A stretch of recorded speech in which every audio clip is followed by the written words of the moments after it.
Hello दोस्तों, कैसे हैं आप सब। तो हम लोग जो है अभी क्या करें कि ये जो है बिहार स्पेशल का एमसीक्यू अभी लगा रहे हैं। अभी हम लोग क्या करेंगे, आज से क्या करेंगे कि जितना भी बीपीएससी का जो सीएससी का क्या है कि आपका पीवाईक्यू है उसको हम लोग लगाएंगे। हम लोग जितना भी था प्रीवियस ईयर क्वेश्चन जो बीपीएससी तरह तरह का एग्जाम लेता है उसका हम लोग कंप्लीट कर चुके हैं, और साथ ही साथ इंपॉर्टेंट क्वेश्चन भी। लेकिन जितना भी अब जो सिविल सर्विस का जो एग्जाम लेता है बीपीएससी, उसका हम लोग क्या करेंगे कि 20 साल या 15 साल का जो भी होगा प्रीवियस ईयर क्वेश्चन, उसको हम लोग सारा जो है बिहार स्पेशल का लगा लेंगे। ठीक है, आज हम लोग 65 बीपीएससी का लगा रहे हैं, तो ये बात आपको ध्यान में देना है। और आज हम लोग 65 बीपीएससी का क्या करें कि पीवाईक्यू लगा रहे हैं। ठीक है, तो चलिए आज का क्लास हम लोग शुरू करते हैं। वीडियो अच्छा लगेगा तो लाइक करिएगा, कमेंट करके, शेयर करके, सब्सक्राइब करके बेल आइकन दबा दीजिएगा, ताकि आपके पास नोटिफिकेशन टाइम टू टाइम पहुंचता रहे। बिहार स्पेशल जो है बहुत ज़्यादा इंपॉर्टेंट है अपना 17th बीपीएससी के लिए, और साथ ही साथ बीपीएससी का जो टीचर का जो एग्जाम होने वाला है ना, उसके लिए भी बहुत ज़्यादा इंपॉर्टेंट है। तो दोनों के लिए है और ध्यान से देखना है, क्योंकि हम लोग जानते हैं कि बिहार स्पेशल का वेटेज क्या होता है, अच्छा खासा होता है। 20 प्लस क्वेश्चन हो जाता है बिहार स्पेशल का, और सारे पोर्शन से इजी भी है। जैसे कि हिस्ट्री है, पॉलिटी है, ज्योग्राफी है, ये सबसे क्या है कि ये इजी है। ठीक है, और हम लोग पढ़ चुके हैं, 15-16 क्लास कर लिए हैं। अगर नहीं देखें तो जाकर देख लीजिएगा, सबका प्लेलिस्ट बना हुआ है, और जल्दी से जल्दी ही इसका पीडीएफ सारा डाल देंगे। ठीक है, तो उसके लिए टेंशन नहीं लेना है। तो चलिए आज का क्लास हम लोग शुरू करते हैं। जो आज का जो सबसे पहला क्वेश्चन दिख रहा होगा आपका स्क्रीन पे कि बिहार में अशोक का जो शिलालेख है, लघु शिलालेख है, जो छोटा शिलालेख है, वो कहाँ से प्राप्त हुआ है, ये आपसे पूछ रहा है। तो सासाराम से हुआ है, केसरिया से हुआ है, रामपुरवा से हुआ है, या वैशाली से हुआ है। तो इसका जो सही उत्तर क्या है कि आपका याद रखना है कि सासाराम से हुआ है। चंदन के पहाड़ी वहां पर है, एक चंदन का पहाड़ी है, वहीं से क्या हुआ है कि ये प्राप्त हुआ है अशोक के लघु शिलालेख। तो ये बात आपको ध्यान में रखना है। अशोक के बारे में जान ले तो अशोक कौन थे, तो आपको याद रखना है कि बिंदुसार के क्या थे कि पुत्र थे। ठीक है, कौन थे तो बिंदुसार के क्या थे कि पुत्र थे। और बिंदुसार कौन थे तो आपको याद रखना है कि चंद्रगुप्त मौर्य का क्या थे कि आपको याद रखना है कि पुत्र थे। ये भी बात आपको याद रखना है, मतलब कि चंद्रगुप्त मौर्य के ये पोता थे, ये भी बात आपको ध्यान में रखना है। चंद्रगुप्त मौर्य क्या किए थे कि मौर्य वंश का स्थापना किए थे। किसको खत्म करके, तो धनानंद को खत्म करके, धनानंद को खत्म करके क्या किए थे कि मौर्य वंश की स्थापना किए थे। और धनानंद किस वंश का राजा था, तो नंद वंश का राजा था। ये भी बात आपको याद रखना है। कभी कभी पूछ लेता है कि चंद्रगुप्त मौर्य को कौन सहायता किए थे मौर्य वंश की स्थापना करने में, तो जो इनका गुरु थे ना चाणक्य, वही सहायता किए थे। और चाणक्य को 3 नाम से जानते हैं, एक तो चाणक्य के नाम से जानते हैं, कौटिल्य के नाम से जानते हैं, और विष्णुगुप्त के नाम से जानते हैं। इतना आपको ध्यान में रखना है।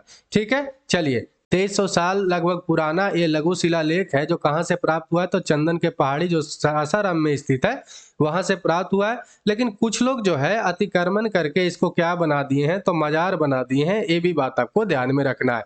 ये जब धर्म चक्र का जब परिवर्तन कर रहे थे, हम लोग जानते हैं कि कलिंग के युद्ध के बाद इनका हृदय परिवर्तन हो गया, और फिर धर्म का क्या करने लगे कि प्रचार करने लगे थे, बौद्ध धर्म का। उसके 256वां दिन पे ये जो है चंदन के पहाड़ी पर ये जो शिलालेख का स्थापना हुआ था, ये बात आपको ध्यान में रखना है। ठीक है, चलिए अगला क्वेश्चन क्या है कि बिहार दिवस का क्या महत्व है जो हर साल 22 मार्च को मनाया जाता है, ये सवाल पूछा था। ठीक है, तो इस दिन राज्य पुनर्गठन आयोग ने बिहार का निर्माण हुआ था, ये है। या बिहार को 1873 में इस दिन संयुक्त प्रांत का से बाहर कर दिया गया था। या 1912 में बिहार के बंगाल प्रेसिडेंसी से अलग होने के याद में किया गया था। या 12वीं शताब्दी में मुस्लिम शासकों द्वारा बिहार के नामकरण का जश्न मनाने के लिए किया गया था। तो आपको ध्यान देना है कि यहाँ पर क्या हुआ था कि 1912 ईस्वी में हम लोग जानते हैं कि बिहार जो था बंगाल प्रेसिडेंसी में स्थित था। उसमें क्या किया गया कि 22 मार्च 1912 ईस्वी को क्या किया गया कि बंगाल प्रेसिडेंसी से बिहार को अलग किया गया। इसीलिए हर साल क्या होता है कि बिहार दिवस मनाया जाता है 22 मार्च को। ये बात आपको ध्यान में रखना है। तो यहाँ पर जो सही उत्तर क्या हो जाता है, सी ऑप्शन सही हो जाता है। इतना आपको ध्यान में रखना है। जब बंगाल प्रेसिडेंसी से बिहार अलग हुआ था तो आपको याद रखना है कि उसके साथ उड़ीसा भी इकट्ठा अलग हुआ था। उड़ीसा भी इकट्ठा अलग हुआ था, ये बात आपको ध्यान में रखना है। और उड़ीसा कब अलग हुआ बिहार से, ये भी आपसे पूछ लेता है। तो 1936 ईस्वी में उड़ीसा अलग हुआ। और लास्टली जो बिहार का एक बार और बंटवारा हुआ था 2000 ईस्वी में, जिसमें से क्या हुआ कि झारखंड बाहर हुआ था। ये बात आपको ध्यान में रखना है। और सवाल पूछ लेता है कि झारखंड कितना जमीन लेके अलग हुआ था, तो आपको याद रखना कि 46% लगभग लगभग जमीन लेके अलग हुआ था। एक्चुअली में 45.8 कुछ परसेंट था, लेकिन यहाँ पर 46% आपको ध्यान में रखना है। ठीक है, चलिए अगला क्वेश्चन क्या है कि निम्नलिखित में से किस राज्य को केंद्र सरकार द्वारा विशेष श्रेणी का दर्जा कभी प्रदान नहीं किया गया है, ये आपसे पूछ रहा है। तो बिहार को, सिक्किम को, हिमाचल प्रदेश को, जम्मू कश्मीर को। जब भी ऐसा सवाल बने और बिहार स्पेशल का क्वेश्चन रहे, वहां पर ध्यान में रहे कि ये बिहार स्पेशल का क्वेश्चन है, और ऐसा सवाल बने तो आपको हमेशा 99% बिहार टिक करना है, क्योंकि वो हमेशा सवाल का जो आंसर होता है बिहार ही होता है। तो आपको याद क्या रखना है कि ये जो सही उत्तर क्या है कि बिहार है। ठीक है, विशेष श्रेणी का दर्जा कभी भी इसको प्राप्त नहीं हुआ। हर समय जो अपने चीफ मिनिस्टर हैं नीतीश कुमार, वो बोलते रहते हैं कि बिहार को विशेष राज्य का दर्जा देना चाहिए, लेकिन कभी भी प्राप्त नहीं हुआ है। ये बात आपको ध्यान में रखना है। किसको मतलब कि विशेष राज्य का दर्जा दिया जाता है, तो आपको याद रखना है कि वहां पे दुर्लभ स्थिति हो, अब व्यापार ये सब करने में बहुत ज्यादा प्रॉब्लम होता है, सामाजिक आर्थिक प्रॉब्लम हो, तब उसको क्या होता है कि आपको याद रखना है कि विशेष श्रेणी का दर्जा दिया जाता है। ज्यादातर पहाड़ी इलाकों को दिया जाता है, ये भी बात आपको याद रखना है। और टोटल भारत में 11 राज्य को क्या है कि विशेष श्रेणी का दर्जा दिया हुआ है, ये भी बात आपको ध्यान में रखना है। और बिहार को कभी भी प्राप्त नहीं हुआ है, ये भी आपको याद रखना है। 11 राज्य में देखें तो कौन कौन सा है, तो देखिएगा तो अरुणाचल प्रदेश है, असम है, मणिपुर है, मेघालय है, मिजोरम है, नागालैंड है, सिक्किम है, त्रिपुरा है, जम्मू कश्मीर, हिमाचल प्रदेश और उत्तराखंड। जितना भी पहाड़ी वाला इलाका है उसको ये प्राप्त है। किसको प्राप्त होता है, तो जहाँ पे दुर्गम भौगोलिक स्थिति हो और सामाजिक आर्थिक विषमताएं आता हो, उस राज्य को क्या है कि ये दिया जाता है। इसको देने से फायदा क्या होता है, तो आपको याद रखना है कि कोई भी जब प्रोजेक्ट आता है तो उसमें क्या होता है कि 90% जो होता है कौन साझेदारी करता है, तो केंद्र करता है, और जो राज्य होता है मात्र 10% साझेदारी करता है। इसीलिए क्या है कि विशेष राज्य को देने के दर्जा का मांग हमेशा बिहार की तरफ से करते रहते हैं अपना चीफ मिनिस्टर। ये भी बात आपको ध्यान में रखना है। ठीक है, चलिए अगला क्वेश्चन क्या है कि कश्मीर घाटी के जो अंतिम मुस्लिम शासक थे यूसुफ शाह चक, जिन्हें मुगल सम्राट अकबर द्वारा बिहार में निर्वासित किया गया था और दफन किया गया था, ये कहाँ पे ऐसा काम किया गया था, ये आपसे पूछ रहा है। ये चक वंश का अंतिम शासक था यूसुफ शाह, ये भी बात आपको याद रखना है, जो कश्मीर में क्या कर रहा था कि ये राज्य कर रहा था। तो उसको वहां से निकाल कर अकबर क्या करता है कि नालंदा में भेज देता है और नालंदा में ही इसको दफना देता है। तो यहाँ पर जो सही उत्तर आपका क्या हो जाएगा, तो नालंदा हो जाएगा। ये बात आपको ध्यान में रखना है। ठीक है, तो यहाँ पर देखते हैं तो एक किसका पुत्र था, कभी कभी ये पूछ लेता है। तो यूसुफ शाह चक जो था अली शाह चक का क्या था कि ये पुत्र था, और कश्मीर का उत्तराधिकारी हुआ इसके बाद अली शाह के बाद, और ये चक वंश का अंतिम शासक था। ये भी बात आपको ध्यान में रखना है। अकबर को ये सम्मान किया था, सम्मान नहीं दिया था, जिस कारण से यूसुफ शाह से ये क्या हो गया था, अकबर नाराज हो गया था। और अकबर जो है 1586 ईस्वी में कश्मीर पर क्या करता है कि आक्रमण कर देता है, और यूसुफ शाह को वहां से निकालकर कहाँ लेकर चलाता है, तो नालंदा लेकर चलाता है। और लास्टली क्या होता है कि 1591 ईस्वी में इसका मृत्यु होता है, और नालंदा में ही इसको इस कारण उसके बाद क्या करता है कि दफना दिया जाता है। तो ये बात आपको ध्यान में रखना है। बीपीएससी ये सब सारा सवाल पूछा हुआ है, आपको ध्यान देकर जाना है। अगर हम बोलते हैं कि जैसे कि बीपीएससी का आप जैसे दे रहे हैं ना एग्जाम, और बीपीएससी का अगर बिहार स्पेशल का जो बात करते हैं, तो बिहार स्पेशल का आप सिर्फ 20 साल का प्रीवियस ईयर क्वेश्चन लगाकर चल जाएगा ना, तो आपका लगभग सारा क्वेश्चन सोल्व हो जाएगा। साथ ही साथ उसका बैकग्राउंड भी पढ़ के जाते हैं तो। ठीक है, चलिए अगला क्वेश्चन क्या है कि बिहार राज्य पर्यटन विकास निगम के टैगलाइन क्या है, ये आपसे पूछा गया था 65 बीपीएससी में। तो ये आपसे पूछा गया, तो आपको बताना है। तो ब्राइट बिहार है, विशफुल बिहार है, हम सबका बिहार है, बिहार इज द बेस्ट। इसका सही उत्तर क्या है कि विशफुल बिहार है। ये बात आपको ध्यान में रखना है। और ये जो है किस लिए मतलब कि बिहार राज्य पर्यटन विकास निगम के द्वारा ये चलाया गया है, तो आपको याद रखना है कि यहाँ पर ट्रेवल करें। हम लोग जानते हैं कि प्राचीन काल में ये बहुत ज़्यादा संपन्न राज्य रहा है।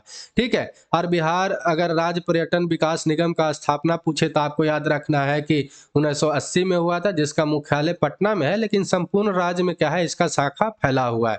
ठीक है, देख रेख करने के लिए तो फैला हुआ रहना चाहिए। अब विशफुल बिहार इसका क्या है कि टैगलाइन है, और बिहार में पर्यटन बढ़े, वाणिज्यीकरण बढ़े, इस कारण से इसको क्या किया गया है कि जोड़ा गया है। ये भी बात आपको ध्यान में रखना है। ठीक है, क्योंकि एक आप याद रखिएगा जैसे कि मालदीव है, थाईलैंड है, ये सब जो कंट्री है ना किसी चीज़ पर डिपेंड नहीं है, सिर्फ़ और सिर्फ़ ट्रैवल पर डिपेंड है। जैसे कि आपको याद रखना है स्विट्ज़रलैंड भी है, बहुत सारा उसका आय जो है क्या चीज़ पर डिपेंड है, तो लोग वहाँ पे ट्रैवल करते हैं जिस कारण से। बिहार में बहुत सारा ऐसा पर्यटन जगह है जिस कारण से क्या है कि बहुत सारे लोग आ सकते हैं, लेकिन वैसा इंफ्रास्ट्रक्चर ना होने के कारण क्या होता है कि बहुत ज़्यादा प्रॉब्लम होता है। अगर यहाँ पर लोगों को सेफ्टी दिया जाए, जैसे कि बाहर से आते हैं तो लोगों को सेफ्टी दिया जाए और साथ ही साथ रोड ट्रांसपोर्ट ये सब का व्यवस्था अच्छा कर दिया जाए, लिंक कर दिया जाए सारा जो भी पर्यटन का जगह है, जैसे बोध गया है, वैशाली है, राजगीर है, ये सबको इकट्ठा जोड़ कर किया जाए तो बहुत ज़्यादा क्या है कि वाणिज्यिकरण में यहाँ पर फायदा होगा, आर्थिक स्थिति में बहुत ज़्यादा उससे मजबूती मिल सकता है। ठीक, सिर्फ़ और सिर्फ़ गवर्नमेंट कहे कि सब कोई भी आए इसका ज़िम्मेवारी हम ले लेंगे, तो इतना कहने पर ही सब लोग आने लगे। क्योंकि आप जानते हैं कि अगर जब भी गवर्नमेंट अगर कुछ चाह जाएगा ना, तो ऐसा कोई भी नहीं है कि कुछ कोई कर देगा। ठीक है? चलिए, अगला क्वेश्चन क्या है कि जुलाई 2019 में बिहार में महापसानिक स्थान का के पहले प्रलेखन के लिए विशेषज्ञों ने निम्नलिखित में से किस जिले का दौरा किए हैं, ये आपसे पूछ रहा है। मतलब कि महापसानिक स्थान का कुछ गणना हुआ है, मिला था 2019 में, तो कहाँ पर जो है जो जितना भी मतलब विशेषज्ञ थे मतलब गए थे, कौन सा जिला में एक खोज हुआ है महापसानिक स्थान, ये आपसे पूछ रहा है क्लियरली। तो पटना में, कैमूर में, मधुबनी में, तो बांका में। तो इसका जो सही उत्तर क्या है कि कैमूर में ये जो है प्राप्त हुआ था, यहाँ पे कब्रिस्तान प्राप्त हुआ था महापसानिक स्थान का।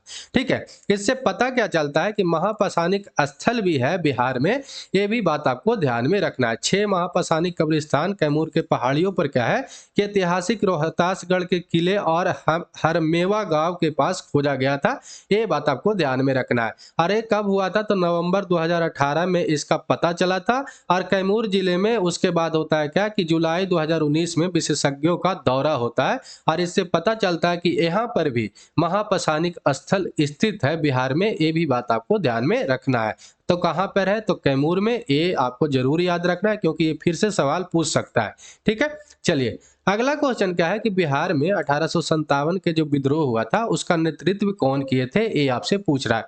ये सवाल बार बार पूछता है, हर 1 साल या 2 साल गैप कर लेता है, लेकिन बार बार किसी न किसी वे में पूछ ही लेता है। तब बाबू अमर सिंह थे, हरे कृष्ण सिंह थे, कुंवर सिंह थे, या राजा शहजादा सिंह थे। तो इसका जो सही उत्तर क्या है कि कुंवर सिंह थे, ये बात आपको ध्यान में रखना है। 80 साल की उम्र में भी बहुत अच्छा से ये जो है इसका नेतृत्व किए थे, और ऐसा माना जाता है कि ये जो है अपने जैसे कि आज़ादी के समय में 1857 के क्रांति में बहुत सारे अंग्रेजों को क्या किए थे कि मार कर गिरा दिए थे, और बहुत दूर तक, मतलब ये तो आपको याद रखना कि आरा उरा से सब आपको भगा ही दिए थे, और आरा में जो भी सेनापति था ना उसको भी मार दिए थे, बहुत वहाँ पे बहादुरी से लड़े थे। तो आपको हमेशा एक सवाल बना लेता है मिलान करने के लिए कि विद्रोह स्थल जो होता है नेतृत्वकर्ता से क्या करता है कि बीपीएससी जो है सवाल बना लेता है। ठीक है, कि यहाँ पर कौन लड़े थे, यहाँ पे कौन लड़े थे, और यहाँ पे कौन लड़े थे, और मिलान करने के लिए दे देता है। तो लखनऊ से कौन लड़े थे, सबसे पहले दिल्ली से देखते हैं। तो दिल्ली से कौन लड़े थे, तो बहादुर शाह द्वितीय जो मुगल सम्राट का अंतिम शासक हुआ।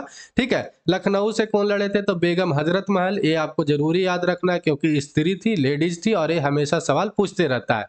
ठीक है, कानपुर से नाना साहब थे, झांसी से रानी लक्ष्मीबाई थी, इनके बारे में तो हमेशा आपको याद ही रहता है। इलाहाबाद से लियाकत अली थे, ये भी बहुत पूछता है। ठीक है, बिहार से कुंवर सिंह थे, अभी हम लोग देखे थे। और पंजाब से जनसाधारण लोग, फतेहपुर से अजीमुल्ला थे। बरेली से आपको याद रखना है जरूरी से जरूरी कौन थे, तो खान बहादुर खां थे। अब फैजाबाद से कौन थे, तो आपको याद रखना कि मौलवी अहमद उल्ला थे, ये बात आपको ध्यान में रखना है। बिहार से एक चीज और याद रखिएगा कि कौन जो था दमन करता था 1857 के क्रांति के, मतलब फिर रोकने में भूमिका को निभाया था ब्रिटिश की तरफ से, तो आपको याद रखना विलियम टेलर क्या किया था कि यहाँ पर इस विद्रोह को दबा दिया था फिर से, ये बात आपको याद रखना है। और 1858 ईस्वी में क्या होता है कि कुंवर सिंह का मृत्यु हो जाता है, ये भी बात आपको ध्यान में रखना है। ठीक है, चलिए 1857 के क्रांति से कुछ कुछ सवाल बनता है, वो हम लोग देख लेते हैं। तो 1857 का जो क्रांति अगर सर्वप्रथम कहाँ पे हुआ था, शुरू ये अगर पूछे तो आपको याद रखना है कि मेरठ में शुरू हुआ था। मेरठ कहाँ पड़ता है, तो यूपी में पड़ता है, दिल्ली के पास में है, ये भी बात आपको ध्यान में रखना है। ठीक है, 1857 के विद्रोह जब हुआ था तो उसमें ब्रिटिश प्रधानमंत्री कौन था, ये भी पूछता है, तो पॉम स्टर्न था, ये बात आपको याद रखना है। 1857 का जो क्रांति था उसका प्रतीक क्या था, तो कमल और रोटी था, था, ये बात आपको याद रखना है। मंगल पांडे सिपाही थे, कौन से इन्फेंट्री से, ये पूछते रहता है, तो 34वें नेटिव इन्फेंट्री में वो काम करते थे, सिपाही थे, ये बात आपको याद रखना है। 1857 के क्रांति कहाँ खत्म हुआ? तो ग्वालियर में खत्म हुआ था। विद्रोह जो था इसको पूर्व रूप से कोई कवि देखे थे, ये पूछ लेता है, तो आपको याद रखना है कि मिर्जा गालिब इसको देखे थे। ठीक है, 1857 के क्रांति के समय कौन गवर्नर जनरल था, ये पूछते रहता था, आपको याद रखना है कि लॉर्ड कैनिंग उसका गवर्नर जनरल था, और लॉर्ड कैनिंग ही प्रथम वायसराय भारत का बना, तो ये भी बात आपको याद रखना है। हम लोग जानते हैं कि 1857 के जब क्रांति होता है, तो इसके बाद क्या होता है कि जो कंपनी भारत में राज्य कर रहा था, कंपनी के थ्रू भारत को चलाया जा रहा था, ब्रिटिश ईस्ट इंडिया कंपनी के थ्रू ये काम हो रहा था, लेकिन उसके बाद क्या होता है कि अब कंपनी यहाँ पे काम नहीं करेगी, अब किसके हाथ में चला गया?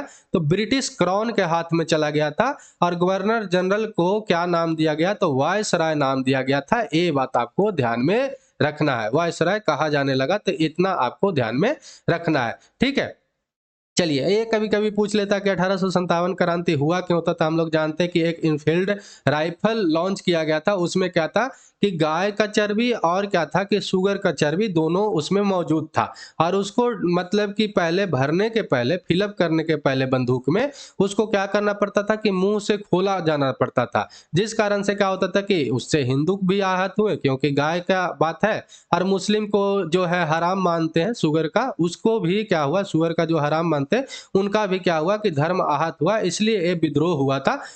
और भी कारण था ऐसे, मतलब कि पहले से भी कारण तो था ही, लेकिन मेन कारण यही था जिसके कारण क्या हुआ था, विद्रोह हुआ था। ठीक है, चलिए अगला क्वेश्चन क्या है कि असहयोग आंदोलन के दौरान बिहार में कृषकों का नेतृत्व किसने किए थे, ये आपसे पूछ रहा था। स्वामी विद्यानंद ने किए थे, राजकुमार शुक्ल ने किए थे, श्री कृष्ण सिंह ने किए थे, या जेबी सेन ने किए थे? तो इसका जो सही उत्तर क्या है, आपको याद रखना है कि स्वामी विद्यानंद ने किए थे, ये बात आपको ध्यान में रखना है। ठीक है, स्वामी विद्यानंद ने बिहार में असहयोग आंदोलन के समय क्या किए थे कि उत्साही कार्यकर्ता के रूप में भूमिका निभाए थे, और यहाँ पर किसान आंदोलनों को क्या किए थे कि ये जो है बहुत बड़ा क्या किए थे कि उजागर भी किए थे किसानों के लिए, तो ये भी बात आपको याद रखना है। असहयोग आंदोलन के बारे में आपसे पूछ सकता है कि ये कब हुआ था, तो 1920 ईस्वी में शुरू हुआ था। किस कारण से शुरू हुआ था? तो रॉलेट एक्ट जो आया था उसके लिए शुरू हुआ था, ये बात आपको याद रखना है। रॉलेट एक्ट में क्या कहा गया? 1919 ईस्वी में रॉलेट एक्ट लाया गया। इसमें कहा क्या गया कि कोई भी व्यक्ति को बिना जलील, बिना दलील को उसको गिरफ्तार किया जा सकता है, बिना मतलब का आपको अगर चाहेंगे तो गिरफ्तार कर सकते हैं, ब्रिटिशर ऐसा कहा गया। इसी के खिलाफ में क्या हुआ कि महात्मा गांधी इसको क्या किए कि असहयोग आंदोलन यहाँ से शुरू किए। और भी एक काम हुआ था कि 13 अप्रैल 1919 को क्या हो गया कि जालियांवाला बाग हत्याकांड हो गया था। ये सब कारण से क्या हुआ कि 1920 ईस्वी में असहयोग आंदोलन शुरू किया गया महात्मा गांधी के द्वारा। और ये सवाल बना लेता है कि असहयोग आंदोलन अंत कहाँ पे हुआ था, तो आपको याद रखना है कि एक चौरा चौरी जगह है। चौरा चौरी जगह कहाँ पे है, तो आपको याद रखना है कि आपका यूपी में गोरखपुर में एक जगह है, वहां पे खत्म हुआ था असहयोग आंदोलन। कब? तो 1922 ईस्वी में। क्यों खत्म किया गया, तो आपको याद रखना है कि असहयोग आंदोलन जो हुआ था, आपको ध्यान में रखना है कि यहाँ पर पुलिसकर्मी, एक पुलिस चौकी था, और असहयोग आंदोलन के जो भी आंदोलनकारी थे वो जा रहे थे, और इस पुलिस चौकी में क्या करते हैं कि आग लगा देते हैं। और आग लगा देने से क्या होता है कि 23 पुलिस कर्मी जो होते हैं कि मारे जाते हैं, जिस कारण से असहयोग आंदोलन को स्थगित करना पड़ता है। ठीक है, ये बात आपको ध्यान में रखना है। साथ ही साथ आपको याद क्या रखना है कि 1921 ईस्वी में विद्यानंद के द्वारा किसान समाचार का भी स्थापना किया गया था, ये भी बात आपको ध्यान में रखना है। इतना असहयोग आंदोलन से भी आपको याद रखना है, क्योंकि वहां से भी सवाल बना लेता है। ठीक है, अगला क्वेश्चन क्या है कि आधुनिक बिहार का निर्माता किन्हें माना जाता है या किन्हें कहा जाता है, ये आपसे पूछ रहा है। तो सच्चिदानंद सिन्हा को, कुमार कलिका प्रसाद सिन्हा को, सर गणेश सिंह को, या चार नरेंद्र देव को? तो आपको ध्यान में रखना है कि सच्चिदानंद सिन्हा को ऐसा बोला जाता है कि आधुनिक बिहार का निर्माता माना जाता है, ये बात आपको ध्यान में रखना है, क्योंकि यही जो व्यक्ति थे सबसे पहले पृथक बिहार का मांग किए थे। मतलब बंगाल प्रेसिडेंसी में हम लोग जानते हैं कि अपना बिहार था, उससे क्या किए थे कि पृथक कर दीजिए, अलग कर दीजिए, ये सबसे पहले मांग किए थे। और लास्टली क्या हुआ था कि 1912 ईस्वी में बंगाल प्रेसिडेंसी से बिहार को अलग किया गया था 22 मार्च को, जिसी कारण से हम लोग क्या करते हैं कि बिहार दिवस 22 मार्च को हर वर्ष मनाते हैं। तो आधुनिक बिहार का निर्माता किन्हें बोला जाता है, तो सच्चिदानंद सिन्हा को। इतना आपको ध्यान में रखना है। ठीक है, ये क्या क्या काम किए थे देश के लिए, तो ये भी आपको याद रखना है कि ये प्रसिद्ध सांसद भी रहे, शिक्षाविद भी थे, अधिवक्ता भी थे, पत्रकार भी थे, अस्थायी अध्यक्ष भी रहे। भारत के जो संविधान सभा का जो हो रहा था उस समय गठन हुआ था, तो उसका प्रथम अस्थायी अध्यक्ष भी रहे थे, ये भी बात आपको याद रखना है। बिहार को बंगाल से क्या किए थे, पृथक करने का ये सबसे पहले मांग करने के कारण इनको आधुनिक बिहार का निर्माता बोला जाता है, तो ये बात आपको याद रखना है। ठीक है, चलिए अगला क्वेश्चन क्या है कि बिहार प्रांतीय किसान सभा का गठन किसने किए थे, ये आपसे पूछ रहा है। तो स्वामी सहजानंद सरस्वती के द्वारा, ठीक है, राम सुंदर सिंह के द्वारा, गंगा शरण सिन्हा के द्वारा या रामनंद मिश्रा के द्वारा। तो इसका जो सही उत्तर क्या है, ये है स्वामी सहजानंद सरस्वती के द्वारा बिहार में प्रांतीय किसान सभा का गठन किया गया था। कब किया गया था, तो 1929 ईस्वी में। ये बात आपको ध्यान में रखना है। ठीक है, चलिए ये क्यों किया गया था, तो आपको याद रखना है कि किसानों को उत्साहित करने के लिए, किसानों को भला करने के लिए और जमींदारों के विरुद्ध किसानों के समस्याओं को समाधान करने के लिए ये काम किया गया था। ये बात आपको ध्यान में रखना है। ठीक है, एक क्वेश्चन पूछा था कि डच ईस्ट इंडिया कंपनी ने किस वर्ष पटना में अपना फैक्ट्री स्थापित किया था। ये सवाल पूछता है और हमेशा पूछता भी रहेगा। ये पूछा हुआ क्वेश्चन भी है, 2-3 बार पूछ चुका है। तो 1601 ईस्वी में, 1632 ईस्वी में, 1774 ईस्वी में या 1651 ईस्वी में। तो आपको याद रखना है कि 1632 ईस्वी में ये पटना में अपना फैक्ट्री जो है डच जो है किया था स्थापना। तो ये बात आपको ध्यान में रखना है। ठीक है, डच को हम लोग अभी नीदरलैंड और हॉलैंड के निवासी के रूप में जानते हैं। जिसको नीदरलैंड अभी जानते होंगे ना, उसी को डच पहले बोला जाता था। ये जो है भारत में सबसे पहला अपना कंपनी कहाँ पे स्थापना किया था, तो 1605 ईस्वी में मुंशीपट्टनम में ये जो है अपना क्या किया था कि फैक्ट्री स्थापित किया था। और पटना में 1632 ईस्वी में किया। और भारत में कभी कभी पूछ लेता है कि किस युद्ध के बाद डचों का क्या है कि साम्राज्य जो है गिरने लगा था। तो 1759 ईस्वी में बेदरा का युद्ध हुआ था, जिसमें डचों का पराजित हुआ।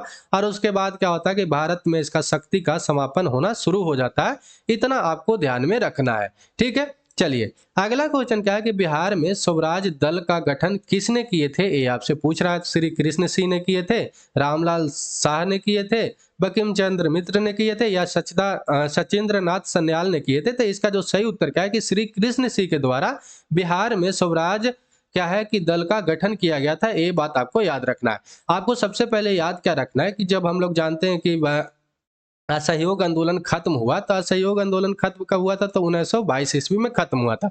उसके बाद क्या हुआ कि गया में एक अधिवेशन हुआ इंडियन नेशनल कांग्रेस का, जिसका अध्यक्ष कौन बने, तो चित्तरंजन दास बने थे, CR दास बने थे। ये बात आपको याद रखना है। तो चित्तरंजन दास जब बने इसका अध्यक्ष, तो वहां पर से क्या हुआ कि चित्तरंजन दास और मोतीलाल नेहरू ये सब असहयोग आंदोलन को स्थगित करने के कारण बहुत सारे लोग दुखी थे, जैसे कि सुभाष चंद्र बोस थे, चित्तरंजन दास ये सब थे। और वो क्या किए कि इंडियन नेशनल कांग्रेस से निकल गए, अलग हो गए। और अलग होने के बाद क्या हुआ कि जनवरी 1923 ईस्वी में क्या हुआ कि स्वराज पार्टी का गठन हुआ। तो ये बात आपको याद रखना है, स्वराज पार्टी का क्या हुआ कि गठन हुआ। ठीक है, स्वराज पार्टी का गठन पूछ ले तो 1923 ईस्वी में हुआ था, कहीं कहीं पे दिसंबर 1922 ईस्वी भी लिखा रहेगा।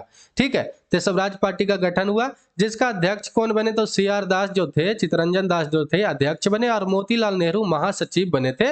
और बिहार में एक शाखा जो इसका बना, उसका कौन गठित किए थे, तो श्री कृष्ण सिंह के द्वारा इसका गठन किया गया था। तो इतना बात आपको ध्यान में रखना है स्वराज पार्टी से। ठीक है, चलिए अगला क्वेश्चन क्या है कि निम्नलिखित में से कौन सा जिला जहां पे धारवाड़ भूस्तरीय रचना वाला नहीं है, ये आपसे पूछ रहा है। तो मुंगेर है, रोहतास है, जमुई है, नवादा है। अगर आपको मैप याद रहेगा बिहार का, तो ऐसा क्वेश्चन हमेशा आप बना दीजिएगा। जरा देखिए यहाँ पे कि मुंगेर, जमुई, नवादा सब एक एरिया में पड़ता है, लेकिन रोहतास बिल्कुल अलग एरिया में पड़ता है। तो यहाँ पर जो सही उत्तर क्या हो जाता है कि रोहतास। रोहतास में किस क्षेत्र का जो है स्तर मतलब भूस्तरीय स्थिति पड़ता है, तो आपको याद रखना है कि यहाँ पर जो है विंध्यन का क्षेत्र पड़ता है कैमूर और रोहतास में। ये बहुत बार बताए भी हैं। और जो बिहार के मुंगेर है, जमुई है, नवादा इस सब में है, जो क्या है कि आपको याद रखना कि धारवाड़ वाला यहाँ पर भू संरचना मिलता है। ये बात आपको याद रखना है, जहाँ से क्या होता है कि क्वार्ट्ज प्राप्त होता है, फाइलाइट प्राप्त होता है, सिल्ट, स्लेट ये सब प्राप्त होता है। और ये जो है रोहतास जो है भूस्तरीय मतलब कि धारवाड़ वाला के स्थिति में नहीं आता है। यहाँ पर आपको देख रहे हैं कि ये रोहतास है, इस एरिया में जो है विंध्यन का क्षेत्र पड़ता है। ये बात आपको याद रखना है। ये सब के क्षेत्र में कौन सा पड़ता है, तो आपको याद रखना है धारवाड़ वाला। इतना बात आपको ध्यान में रखना है। ठीक है, चलिए अगला क्वेश्चन क्या है कि बिहार राज्य में गंगा के किनारे स्थित जिलों की संख्या पूछ लिया था, कितना है ये आपको बताना है। तो 21 है, 17 है, 12 है, 16 है। तो इसका जो सही उत्तर क्या है, आपको 12 है। ये बात आपको ध्यान में रखना है। कौन कौन सा जिला से होकर गुजरती है ये भी आपको याद रखना है। तो बक्सर है, भोजपुर है, सारण, पटना, वैशाली, समस्तीपुर, बेगूसराय, आपका मुंगेर, खगड़िया, कटिहार, भागलपुर और लखीसराय।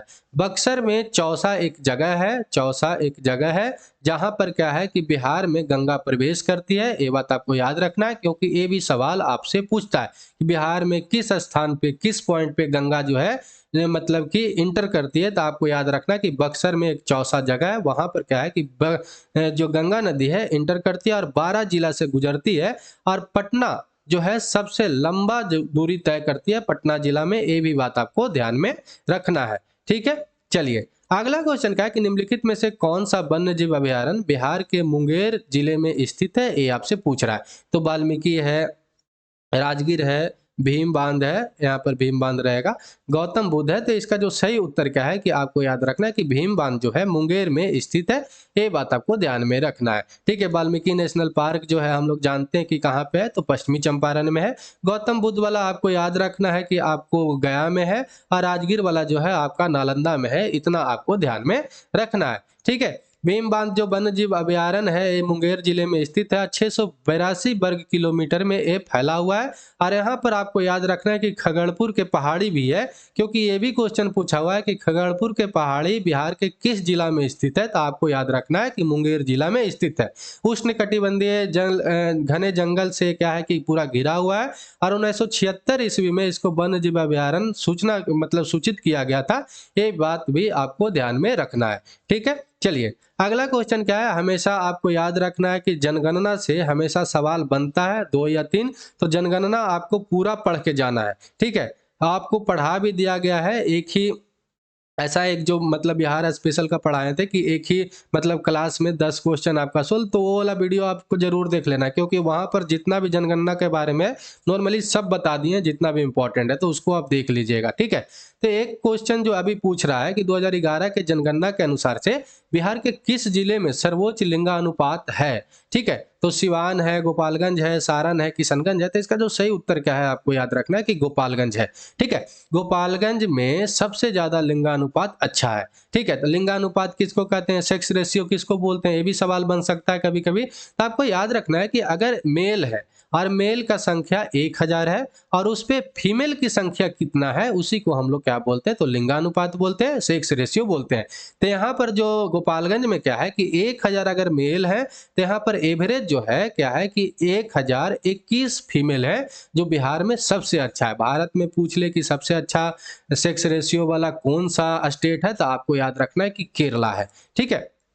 केरला इस समय बहुत आगे है। और सबसे खराब कौन सा है, तो आपको याद रखना है हरियाणा है। ये भी बात आपको ध्यान में रखना है, ठीक है। आगे हम लोग देखते हैं तो क्या है कि सिवान में लिंगानुपात भी अच्छा है, 988 है, ठीक है, 954 है। और सारण में और किशनगंज में कितना है, तो आपको याद रखना है कि 950 है। लेकिन सबसे खराब लिंगानुपात वाला अगर जिला बिहार में पूछे तो आपको याद रखना है कि मुंगेर है। और मुंगेर में मात्र 876 है। यहाँ पर अगर मेल की संख्या 1000 होगा तो फीमेल का संख्या कितना होगा, तो आपको याद रखना है कि मात्र और मात्र 876, जो बहुत ही खराब है, ठीक है। अगला क्वेश्चन क्या है कि निम्नलिखित में से कौन सा जिला जो है सबसे अधिक घने पतझड़ वाले वन क्षेत्र से घिरा हुआ है। देखिए क्वेश्चन जो था बहुत ज्यादा ज्यादा क्या हुआ था कि इस पे विवाद हो गया था। वो जो था पश्चिमी चंपारण उत्तर दिया है बीपीएससी, और ऐसे नॉर्मली कैमूर को बताया जाता है। तो वहां पर जो आंसर दिया था पश्चिमी चंपारण दिया था। आपको ये वाला बात ध्यान में रखना है। तो ये जो है यहाँ पर जो आपका उत्तर क्या था कि पश्चिमी चंपारण था, लेकिन कैमूर को भी आपको नजरअंदाज करके नहीं जाना है, ठीक है। ऐसा विवाद वाला क्वेश्चन तो बीपीएससी को नहीं पूछना चाहिए। लेकिन इसका आंसर बाबू क्या दिया था, तो आपको याद रखना है कि पश्चिमी चंपारण ही दिया था, ठीक है। वाल्मीकि नेशनल पार्क जो है पश्चिमी चंपारण में स्थित है। और ये 2 वन्यजीव अभयारण्य है, एक तो वाल्मीकि और यहाँ पर क्या याद रखना है कि उदयपुर। लेकिन आपको याद रखना है कि बिहार में एकलौता ही नेशनल पार्क है, और वो कौन सा है, तो वाल्मीकि नेशनल पार्क है। ये सब जो है वन्यजीव अभयारण्य है। वाल्मीकि जो है वन्यजीव अभयारण्य भी है और नेशनल पार्क भी है, ठीक है। चलिए अगला क्वेश्चन क्या है कि बिहार के किस जिले में गंगा नदी सबसे लंबी है? ये भी सवाल पूछा था उसी साल। तो भागलपुर में है, कटिहार में है, पटना में, बेगूसराय में। तो आपको याद रखना है कि पटना में है। ठीक है। एक गंगा नदी है जो कहाँ से निकलती है? तो आपको याद रखना है कि उत्तराखंड में एक उत्तर कोसी जिला है, वहां से एक गंगोत्री हिमनद है, वहीं से ये उद्गम होती है। कभी कभी एक सवाल बनाता है कि ये जो गंगा नदी है वो किस जगह पे, मतलब प्लेन एरिया में प्रवेश करती है, समतल एरिया में प्रवेश करती है? तो हरिद्वार। हरिद्वार में क्या करती है कि ये पहाड़ी एरिया छोड़कर क्या करती है कि प्लेन एरिया में प्रवेश करती है। ये बात आपको ध्यान में रखना है। यहाँ से जो आपको याद रखना है कि ये 5 राज्यों से होकर गुजरती है, उत्तराखंड, उत्तर प्रदेश, बिहार और झारखंड भी यहाँ पे रहेगा। झारखंड और साथ ही साथ पश्चिम बंगाल से गुजरते हुए ये बंगाल की खाड़ी में अपना जल को क्या करती है, विसर्जन करती है, गिर जाती है, गिरा देती है। और वहां पर गिरने के पहले गंगा और ब्रह्मपुत्र का एक डेल्टा बनता है। डेल्टा क्या होता है? तो नदी के द्वारा बहाकर जो सॉइल लाया जाता है, मिट्टी लाया जाता है, वो समुद्र के किनारे धीरे धीरे क्या किया जाता है कि बिछाया जाता है। ठीक है। तो यहाँ पर डेल्टा बना हुआ है, उसी किनारे में क्या करता है कि धीरे धीरे बहुत दिनों तक वो ऐसा काम होते होते उस एरिया में उठ जाता है, मिट्टी हो जाता है, सॉइल हो जाता है। उसको हम लोग क्या बोलते हैं? तो डेल्टा बोलते हैं। और ये विश्व का सबसे बड़ा डेल्टा है। गंगा ब्रह्मपुत्र का जो डेल्टा है विश्व का सबसे बड़ा डेल्टा है। और इसको किस नाम से जानते हैं? तो सुंदरबन के डेल्टा के नाम से जानते हैं। सुंदरबन का डेल्टा ही क्यों बोला जाता है? क्योंकि इस एरिया में सुंदरी वृक्ष है, उसका जो है क्या है कि संख्या बहुत ज्यादा होने के कारण इस डेल्टा को सुंदरबन का डेल्टा नाम रखा गया है, जो विश्व का सबसे बड़ा है। ये भी बात आपको याद रखना है। गंगा नदी में पाए जाने वाले जो डॉल्फिन है, भारतीय जलीय जीव इसको घोषणा किया गया है। तो ये भी बात आपको ध्यान में रखना है। ठीक है। अगला क्वेश्चन क्या है कि 2011 के जनगणना के अनुसार से बिहार के किस जिले में सर्वोच्च घनी आबादी दर्ज किया गया है? ये आपसे पूछ रहा है। तो शिवहर में है, वैशाली में, पटना में, दरभंगा में। तो इसका जो सही उत्तर क्या है कि आपको शिवहर में 1880 लोग रहते हैं। ये बात आपको याद रखना है। मतलब कि 1 वर्ग किलोमीटर अगर एरिया यहाँ पर ले लें तो यहाँ पर एवरेज जो आदमी कितना रखते हैं? तो 1880 लोग रहते हैं। सोचिए 1 वर्ग किलोमीटर में। जैसे कि ये जो है घनी आबादी, या आपको ये पूछ ले कि डेंसिटी जो पूछता है कि किस अनुसार से मापा जाता है, तो आपको याद रखना है कि मान लेते हैं कि 1 वर्ग किलोमीटर एरिया है, उसमें कितना लोगों की संख्या होगा ना, ये एवरेज निकाला जाता है। तो वो जो होता है, मान लिया जाए कि 100 है, 200 है, 300 है, तो ये सब अगर होता है तो उसको हम लोग मान लेते हैं। यहाँ पर सबसे ज्यादा कितना है? तो 1880 है, शिवहर में ऐसा है। ठीक है। फिर उसके बाद पटना में है। ये सब आपको ध्यान में रखना है। तो आपको याद रखना है कि शिवहर में बहुत ज्यादा घनी आबादी है। और जो आपको याद रखना है कि कैमूर में सबसे कम घनी आबादी वाला जगह है। कितना है? तो मात्र 488 है। ठीक है। नॉर्थ ईस्ट में आप जाइएगा एक बार, तो आप बहुत दूर तक चल जाइएगा, एक आदमी मिलेगा वहां पर। ऐसा क्यों है कि बहुत कम घनी आबादी वाला वो सब स्टेट है। ठीक है। तो आपको याद रखना 1880 है। वहीं पटना में देखिएगा तो 1823 है, दरभंगा में 1728 है, वैशाली में 1717 है। तो ये सब घनी आबादी वाला जिला है। ये बात आपको ध्यान में रखना है। आज का लास्ट क्वेश्चन है। ऐसे तो और 2-3 क्वेश्चन इसमें पूछा गया था, लेकिन उस जो पूछा था बिहार स्पेशल में उसका क्या था कि करंट अफेयर का क्वेश्चन था। तो उसको लगाने से आपको कोई भी फायदा नहीं है, क्योंकि वो जो करंट अफेयर का क्वेश्चन था उसी समय वो काम करता। इस बार जो करंट अफेयर पूछेगा अलग से पूछेगा, क्योंकि करंट अफेयर तो बिल्कुल नया होता है ना, इसलिए उसको हटा दिया गया था। 20 से 25 क्वेश्चन क्या था कि लगभग लगभग क्या था कि उस समय बिहार स्पेशल का था। तो आपको याद रखना कि 5-6 क्वेश्चन जो था ना, आपको याद रखना है कि करंट अफेयर के पूछ लिया था, बिहार का ही करंट अफेयर पूछा था। ठीक है। तो अगला जो क्वेश्चन है, जनगणना 2011 के अनुसार से बिहार में बाल लिंगानुपात की संख्या कितना है? ये आपसे पूछ रहा है। तो आपको याद रखना है कि 935 है, 933 है, 934 है या 932 है। तो इसका जो सही उत्तर क्या है आपको याद रखना है कि 935 यहाँ पे बाल लिंगानुपात है। ये बात आपको ध्यान में रखना है। ठीक है। अगला क्वेश्चन क्या है कि बिहार में सर्च लाइट जो समाचार पत्र है उसके संस्थापक संपादक कौन थे? ये आपसे पूछ रहा है। तो अब्दुल बारी थे, लंबोदर मुखर्जी थे, मुरली मनोहर प्रसाद थे या रामनंद चटर्जी थे? तो इसका जो सही उत्तर क्या है कि मुरली मनोहर प्रसाद थे। ये बात आपको ध्यान में रखना है। इसका प्रथम मतलब संपादक तो मुरली मनोहर प्रसाद थे, और दूसरे संपादक कौन थे इनका भी नाम याद रखिएगा, क्योंकि अगर ये दोनों नाम दे देगा ना तो आपका ऑप्शन क्या हो जाएगा, जो एक से अधिक होता है वो वाला हो जाएगा। ठीक है। क्योंकि अभी 4 ही ऑप्शन देता है, लेकिन ऐसा क्वेश्चन बना दे कि एक मुरली मनोहर प्रसाद, दूसरा दे दिया TJ M जॉर्ज, और तीसरा जो ऑप्शन बनाए इनमें से कोई नहीं और चौथा ऑप्शन बना दे इनमें से दोनों, तो आपको वहां पर क्या हो जाएगा, इनमें से दोनों। तो टीजे एम जॉर्ज भी थे दूसरा संपादक, ये भी बात आपको याद रखना है। ये जो अखबार है आज़ादी के लड़ाई में बहुत बड़ा भूमिका निभाया और साथ ही साथ इनके जो भी संपादक हुए वो जेल भी गए थे, ये भी बात आपको याद रखना है। और इस अखबार के संपादकों में डॉक्टर राजेंद्र प्रसाद का भी प्रमुख भूमिका रहा है, ये भी बात आपको ध्यान में रखना है। तो चलिए आज के लिए इतना ही। जो भी था 65 बीपीएससी का बिहार स्पेशल का सवाल, उसको हम लोग क्या किए हैं कि करंट अफेयर को छोड़ के क्या किए, सारा पूरा कर लिए। 21 क्वेश्चन 22 क्वेश्चन यहाँ पर अभी हम लोग क्या किए कि बनाए, और भी 3-4 क्वेश्चन पूछा था, सारा करंट अफेयर का क्वेश्चन था, बिहार का ही था लेकिन करंट अफेयर का क्वेश्चन था, उसको लगाना जरूरी नहीं है। ठीक है, तो चलिए आज के लिए इतना ही। वीडियो अच्छा लगा हो तो लाइक करके, कमेंट करके, शेयर करके, सब्सक्राइब करके, बेल आइकन दबा के, आपको क्या करना है, बेल आइकन दबा दीजिएगा तो आपके पास नोटिफिकेशन पहुंच जाता है टाइम टू टाइम। तो और इसका पीडीएफ भी जल्दी ही डाल देंगे, तो उसके लिए टेंशन नहीं लेना, एग्जाम से पहले सब कुछ आप रिवीजन करके जाइएगा। तो ठीक है, जय हिंद, जय भारत।